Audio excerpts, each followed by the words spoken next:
Ngayong araw, pag-uusapan natin ang isang napakahalagang issue para sa lahat ng mga kusinero at ama't ina ng tahanan dito sa Pilipinas, ang mga brand ng mantika na patuloy ninyong binibili na maaaring masama sa kalusugan at mga mas mabubuting alternatibo na dapat mong isaalang-alang bilhin. Mahalaga ang mantika sa tradisyonal na luto ng mga Pinoy, mula sa pagpipritong itlog hanggang sa paggawa ng adobo at lechon kawali. Ngunit hindi lahat ng mantika ay pantay-pantay pagdating sa kalidad at nutritional value. May mga produkto na mataas sa saturated fats o may mga likas na sangkap na hindi na masyadong nakabuti sa puso at katawan kapag madalas gamitin. Sa pangkalahatan, ang mga cooking oil na mataas sa unsaturated fats gaya ng canola at extra virgin olive oil ay mas inirerekomenda ng mga eksperto dahil sa mas mababang risko ng sakit sa puso, mababang LDL cholesterol at mas maraming antioxidants. Sa video na ito, ilalandat natin ang 6 na mantika na marahil ay dapat mo nang iwasan at itapon mula sa kusinada dahil sa kung bakit sila hindi masyadong healthy para sa pang-araw-araw na paggagamitan. May basehan sa research at mga nutritional insights. Kasabay nito, bibigyan ka namin ng 2 brand ng mantika na mas mabuting bilhin kung nais mong mas mapangalagaan ang kalusugan ng iyong pamilya. Hindi natin sinisisi ang sinuman sa pagpili noon ng mga tradisyonal na mantika. Maraming factors ang nagdedepende tulad ng budget, availability o gawin ng pamilya. Ngunit dahil sa tumataas na kaso ng heart disease, cholesterol issues at lifestyle diseases, panahon na para maging mas mapanuri sa mga produktong nilalagay natin sa ating mga lutuan. Handang-handa na ba kayo? Tara, simulan natin. Mga brand ng mantika na dapat mo nang itapon ngayon. Una, UFC Golden Fiesta Palm Oil. Isa sa mga madalas gamitin sa kusina ng maraming Pinoy, gulit dapat mo nang iwasan o itapon ng paggamit ay ang UFC Golden Fiesta Palm Oil, SUP, at iba pang palm oil variants ng Golden Fiesta na gawa sa refined palm oil. Bagamat maraming Pinoy ang naniniwala na palm oil ay pang-araw-araw na luto, may mga seryosong dahilan kung bakit hindi ito ang best choice kung layunin mo ang mas malusog na puso at balanced na dieta. Ayon sa nutritional information ng palm oil, ang mantika ay may mataas na saturated fat content. Halimbawa, ang 1 tablespoon ng palm oil ay may mga 6 grams ng saturated fat at kabuuang 15 grams grasa, na kapag sobra at madalas kainin, maaaring mag-ambag sa pagtaas ng bad LDL cholesterol sa dugo. Ang mataas na saturated fats ay isang risk factor sa mga sakit sa puso at iba pang chronic illnesses. Kahit may konting omega-6 at omega-9 fats ang palm oil, hindi pa rin ito kasing heart-friendly ng mga other alternatives tulad ng canola o olive oil. Ang mga eksperto sa kalusugan ay kadalasang nagre-rekomenda ng limitadong paggamit ng mga tropical oils tulad ng palm oil, lalo na paulit-ulit mong ginagamit ang parehong mantika sa pritong pagkain o sa mataas na init ng pagluluto. Bukod pa rito, kapag ang palm oil ay kabilang sa mga cheapest cooking oil na sobrang refined at hindi balanced ang nutritional profile, maaaring mawala ang ilan sa mga beneficial compounds habang nananatili ang mataas na saturated fat, isang kombinasyon na hindi ideal kung kalusugan ang prioridad mo. Ayon sa ilang nutritional reviews, kapag sobrang pinainit ang palm oil, posibleng bumuo ito ng mga harmful compounds na hindi mainam para sa regular na konsumo. Sa simpleng paliwanag, kung ang layunin mo ay bawasan ang panganib ng heart disease, high cholesterol at iba pang metabolic issues sa pamilya mo, dapat mo nang i-consider na palitan ang ganitong klase ng palm oil ng mas low saturated fat alternatives. Sa susunod na mamili ka ng mantika sa groceries, isipin mo na kung paano ito makakaapekto sa iyong kalusugan sa matagal na panahon, hindi lamang kung gaano ito mura o gaano kadali itong gamutin sa kusina. Pangalawa, Minola Palm Oil. Ang Minola Palm Oil ay isa sa mga pinakakilalang mantika sa maraming kusina ng Pilipino dahil sa sobrang abot-kayang presyo at madaling makita sa grocery. Gayunpaman, ang palm oil sa pangkalahatan ay mataas sa saturated fats na maaaring magpataas ng LDL cholesterol na nauugnay sa sakit sa puso kapag madalas gamitin. Bagamat may natural na antioxidants tulad ng carotenoids ang hindi refined na palm oil, karamihan sa mga commercial palm oils ay highly refined upang tanggalin ang kulay at lasa na nagiging sanhi ng pagbaba ng nutritional benefit nito. Sa Pilipinas, dahil sa mas mataas na demand at importasyon ng palm oil, madalas itong ginagamit dahil sa mababang presyo, lalo na sa malalaking batch ng pagprito. Ang drawback dito ay dahil sa mataas na saturated fats, kapag paulit-ulit na ginamit o na-overheat, ang oil molecules ay nagbabago at nagiging unstable na posibleng mag-produce ng mga harmful compounds. Karaniwang ginagamit ang minola palm oil sa deep frying, pero ayon sa mga nutrition experts, hindi ito ideal para sa araw-araw na gamit kung ang layunin mo ay pangalagaan ng puso at long-term health. Kung palagi kang nagluluto ng malalalim na pritong pagkain at mataas ang konsumo ng palm oil, maaaring mag-increase ang risk ng pagtaas ng bad cholesterol. Ito ang dahilan kung bakit marami ang nagre-rekomenda na limitahan o iwasan ang regular paggamit ng minola palm oil at iba pang pure palm oils sa pang-araw-araw na pagluluto. Bago mo pa ito gamitin sa kusina, isipin muna kung ang kalusugan ba ng pamilya ay mas mahalaga kaysa sa medyo murang presyo nito. Kung nanonood ka pa rin ng video na ito at nakakatulong sa iyo ang mga impormasyong ito, paki-comment ng numero 2 sa ibaba para malaman kong nandito ka. At kung hindi ka pa nakasubscribe, inirerekomenda kong mag-subscribe ka at i-on ang bell notification para hindi mo makaligtaan ang mga susunod na videos. Ang iyong suporta ay tumutulong sa amin na makagawa pa ng magagandang content para sa iyo. Ngayon, magpatuloy tayo. Pangatlo, Fiesta Vegetable Oil. Ang Fiesta Vegetable Oil ay isa pang popular at budget-friendly pilian, ngunit dapat itong iwasan sa labis na paggamit. Ang vegetable oil blends gaya ng Fiesta kadalasan ay pinagsamang various seed oils tulad ng soybean, corn at iba pa. Maaring mataas sa omega-6 fatty acids na kapag sobra ay nagdudulot ng inflammation sa katawan.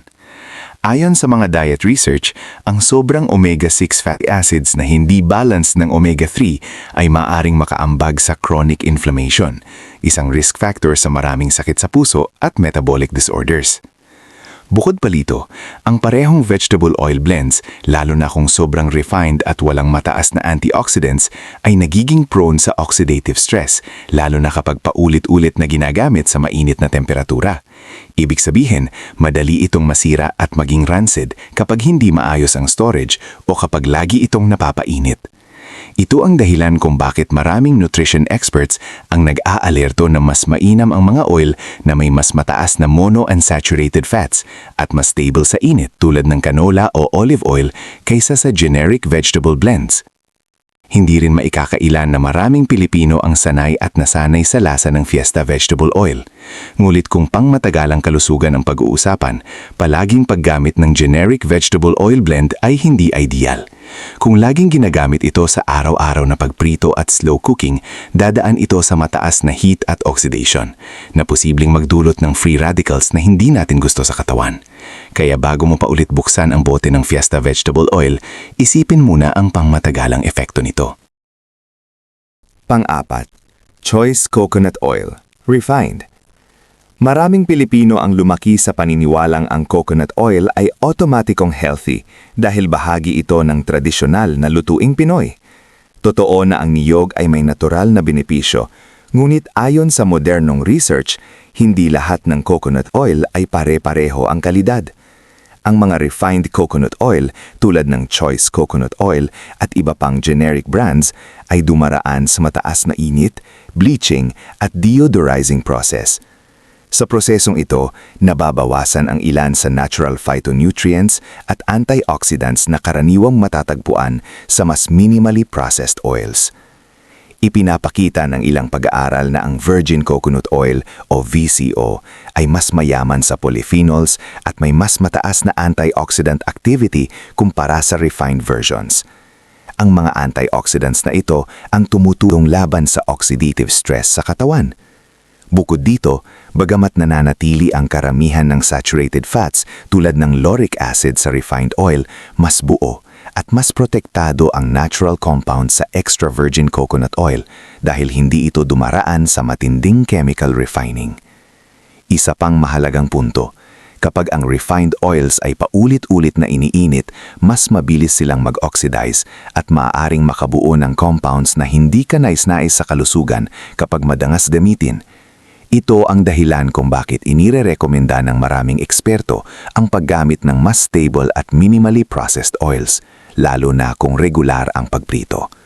Hindi ibig sabihin na masama agad ang refined coconut oil. Ngunit kung ang layunin mo ay mas mataas na nutritional value at mas kaunting processing, mas mainam piliin ang virgin coconut oil at gamitin ito sa tamang paraan at tamang init. Panglima, Blender Master Generic Canola Blend. May ilang murang generic canola blend sa merkado na mababa ang presyo at karaniwang mabibili sa mga palengke. Totoo na ang purong canola oil ay itinuturing na mas healthy kumpara sa ibang cooking oils dahil mababa ito sa saturated fats at mataas sa monounsaturated fats, lalo na ang oleic acid, na sinusuportahan ng maraming pag-aaral para sa heart health. Ayon sa mga nutritional research, ang tunay na canola oil ay may magandang balanse ng omega-3, alpha-linolenic acid at omega-6 fatty acids na makakatulong sa tamang lipid profile kapag tama ang paggamit. Ngunit kapag generic blend ang binili mo, hindi laging malinaw kung ano ang eksaktong halo nito. May posibilidad na haluan ito ng mas murang seed oils gaya ng soybean o corn oil upang mapababa ang gastos sa produksyon. Dahil dito, maaring tumaas ang polyunsaturated fat content na mas hindi stable sa mataas na init. Batay sa food chemistry studies, ang oils na may mataas na polyunsaturated fats ay mas madaling mag-oxidize, lalo na kapag paulit-ulit ginagamit sa pagpiprito. Ang oksidasyon na ito ay maaring maglabas ng compounds na hindi ka nais-nais para sa kalusugan kapag sobra at madalas ang exposure. Kaya kung nais mo talagang makuha ang benepisyo ng canola oil na suportado ng pananaliksik, mas mainam pumili ng kilala at transparent na brand na may malinaw na labeling at quality control. Sa usapin ng kalusugan, mas mahalagang siguraduhin ang kalidad kaysa sa pagtitipid na maaring magdulot ng mas malaking gastos sa hinaharap. Pang-anim, Pure Gold Palm Olein. Ang private label cooking oils tulad ng Pure Gold Palm Olein ay kilala sa pagiging abot-kaya at madaling mabili sa maraming supermarket. Totoo, malaking tulong ito sa budget ng pamilya, lalo na sa panahon ngayon na tumataas ang presyo ng mga bilihin. Ngunit, ayon sa mga pag-aaral sa nutrisyon, ang palm olein ay mataas pa rin sa saturated fats. Ipinapakita ng ilang clinical research na ang sobrang pagkonsumo ng saturated fat ay maaring magpataas ng LDL o bad cholesterol, na may kaugnayan sa mas mataas na risk ng sakit sa puso kapag ito ay naging bahagi ng pang-araw-araw na pagkain. Bagamat stable ang palm olein sa mataas na init, kaya madalas itong ginagamit sa deep frying at commercial cooking, hindi ito ang pinaka-ideal para sa regular daily cooking sa bahay. Inirerekomenda ng maraming health organizations na mas piliin ang oils na mas mataas sa unsaturated fats, tulad ng mayaman sa monounsaturated at polyunsaturated fats na mas nakakatulong sa heart health kapag ginamit ng tama at sa tamang dami. Mura ang palm olein dahil sa malawakang produksyon at importasyon ng palm oil sa global market. Praktikal ito, oo, pero kung ang layunin mo ay pangalagaan ang pangmatagalang kalusugan ng pamilya, mas mainam na limitahan ito sa occasional use lamang, lalo na sa deep frying. Sa araw-araw na pagluluto, gisa, sauté o light frying, mas mabuting pumili ng mas heart-friendly na alternatibo at gamitin pa rin ang tamang portion control. Sa huli, hindi lang presyo ang dapat isaalang-alang, kundi ang epekto nito sa kalusugan sa paglipas ng panahon. Dalawang brand ng mantika na dapat mo nang bilhin ngayon. 1. Jolly Heartmate Canola Oil. Kung mas iniisip mo na ngayon ang kalusugan ng puso ng buong pamilya, ang Jolly Heartmate Canola Oil ay isang matalinong pagpili. Kilala ang canola oil bilang mayaman sa monounsaturated fats, ang uri ng good fats na mas friendly sa puso. Ayon sa mga pag-aaral mula sa mga organisasyon tulad ng American Heart Association, ang pagpapalit ng saturated fats ng mas maraming unsaturated fats ay maaaring makatulong sa pagpapababa ng LDL o bad cholesterol na konektado sa mas mababang risk ng heart disease. Isa pa sa mga dahilan kung bakit magandang piliin ng canola oil ay ang mababa nitong saturated fat content kumpara sa ibang karaniwang mantika. Meron din itong omega-3 at omega-6 fatty acids na mahalaga para sa overall heart health kapag bahagi ng balanced diet. Para sa mga pamilyang Pilipino na mahilig sa pritong isda, manok o gulay, malaking tulong ang pagkakaroon ng mas maingat na oil choice sa araw-araw na pagluluto. Praktikal din ito sa kusina. Neutral ang lasa kaya hindi naaapektuhan ang tunay na sarap ng adobo, sinigang na may prito o simpleng ginisang gulay. Mataas din ang smoke point nito kaya bagay sa deep frying, sautéing at pan frying. Hindi lang ito usapin ng presyo. Ito ay investment sa mas mahabang, mas malusog na buhay para sa pamilya. Kung nanonood ka pa rin ng video na ito at nakakatulong sa iyo ang mga impormasyong ito, paki-comment ng numero 1 sa ibaba para malaman kong nandito ka. At kung hindi ka pa nakasubscribe, inirekomenda kong mag-subscribe ka at i-on ang bell notification para hindi mo makaligtaan ang mga susunod na videos. Ang iyong suporta ay tumutulong sa amin na makagawa pa ng magagandang content para sa iyo. Ngayon, magpatuloy tayo. Pangalawa, pure and natural olive oil o extra virgin olive oil. Bagamat mas mataas ang presyo kumpara sa ibang cooking oils, ang extra virgin olive oil o EVO ay patuloy na nirerekomenda ng mga nutrition experts at cardiologists dahil sa mataas nitong antioxidants, lalo na ang polyphenols at heart-healthy monounsaturated fats. Ayon sa maraming clinical studies, kabilang ang mga research tungkol sa Mediterranean diet, ang regular na paggamit ng olive oil ay may kaugnayan sa mas mababang risk ng heart disease, stroke at chronic inflammation. Ang mga natural compounds nito, gaya ng oleocanthal, ay may anti-inflammatory properties na kahalintulad ng mild effects ng ilang anti-inflammatory medications, ngulit natural na galing sa pagkain. Hindi lamang ito para sa mga banyagang putahe. Maari mo itong isama sa pang-araw-araw na lutuing Pinoy. Halimbawa, ihalo sa ensaladang kamatis at sibuyas. Pangwakas na kaisipan. Sa pagtatapos ng video na ito, mahalagang tandaan na hindi lahat ng mantika ay pantay-pantay pagdating sa kalusugan. Ang pagpili ng tamang cooking oil ay hindi lamang tungkol sa presyo o availability sa tindahan.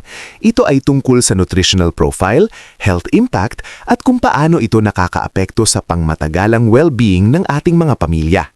Sa Pilipinas, kung saan deep-fried at sautéed dishes ay bahagi ng araw-araw na pagkain, napakahalaga na maging mapili at mapanuri sa mga produktong ginagamit natin bawat araw. Ang 6 na mantika na tinalakay natin na mas magandang iwasan, gaya ng Minola Palm Oil, Fiesta Vegetable Oil, UFC Cooking Oil, Choice Coconut Oil, Refined, Generic Canola Blends, at Pure Gold Palm Olein ay hindi ibig sabihin na sila ay masama sa lahat ng pagkakataon. Ngunit base sa kanilang composition at karaniwang refining processes, hindi sila ang pinaka-ideal para sa pang-araw-araw na cooking kung ang kalusugan ang prioridad. Sa kabilang banda, ang mga brand na tulad ng Jolly Heartmate Canola Oil at Pure and Natural Olive Oil o Extra Virgin Olive Oil ay nag-offer ng mas balanced fats at mas mababang risk profile kung ihahambing sa ibang generic at highly refined oil sa merkado. Sa huli, ang tunay na susi ay ang pagiging educated consumer. Alamin ang nutritional label, unawain ang pagkakaiba ng mga types ng fats at piliin ang mga mantika na may mas mababang saturated fats at mas mataas unsaturated fats. Sa ganitong paraan, hindi mo lang pinapangalagaan ang lasa ng pagkain mo, kundi pati ang puso, utak, dugo at overall health ng buong pamilya mo sa paglipas ng mga taon. Salamat sa panonood at huwag kalimutang mag-subscribe para sa iba pang mga health-centric at practical kitchen tips. Kung nagustuhan mo ang video na ito at nakatulong ito sa iyo, mangyaring i-like, mag-subscribe at i-share. Ang inyong suporta ay tumutulong sa amin na patuloy na gumawa ng magagandang content upang kayo ay mabigyan ng kaalaman at inspirasyon. Salamat sa panonood at inaasahan naming makita kayo sa susunod na video.